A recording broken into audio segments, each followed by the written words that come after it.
We all know I like a good cup of coffee, and being able to try one of the world's most expensive coffees in Indonesia was something I had to do. I'm Will Lewis, journalist, content creator, and travel advisor through For a Travel. After we booked the group trip, I was looking for things to do because I was going to arrive 2 days before the group. So I wanted to go out and explore. Of course, I wanted to go to a temple, but I had always heard about this coffee called cat poop coffee.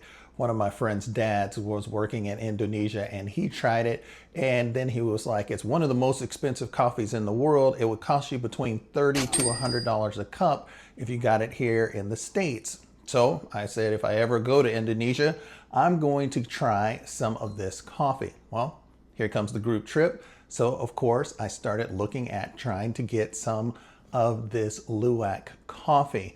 Now, there are a lot of coffee farms in Indonesia who make Luwak coffee, but then you have to look at all of the environmental and animal rights things. So first of all, it's not cat poop coffee because the animal's not a cat. It's actually a civet.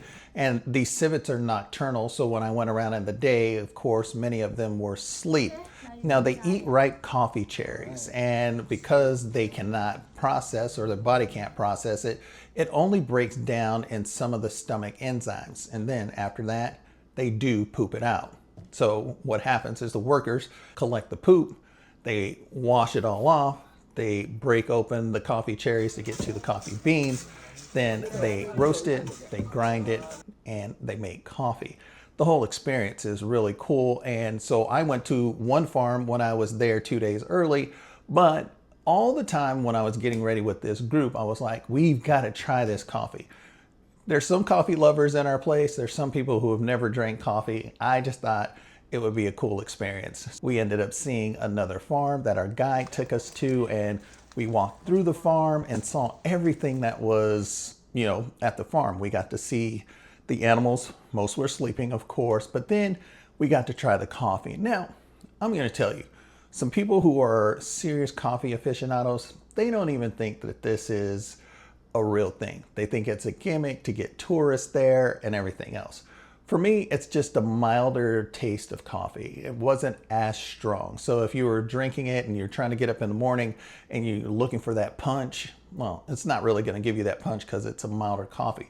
But it is a good coffee. And many of these farms that you go to or that you stop at, they charge you for the Luwak coffee $3 to $5 when you're drinking it over there, as opposed to trying it here for $30 to $100. And once you do that, then you get this coffee service.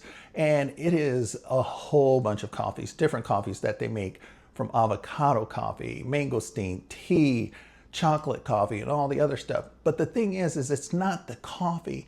Well, it is the coffee, but it's the coffee that brings everyone together. I mean, all the laughter, all the fun and everything else, that you're sitting there with a group and you're just having fun drinking coffee going, oh, I didn't really like that one, or, oh, that was great. That is the experience. That is the connection.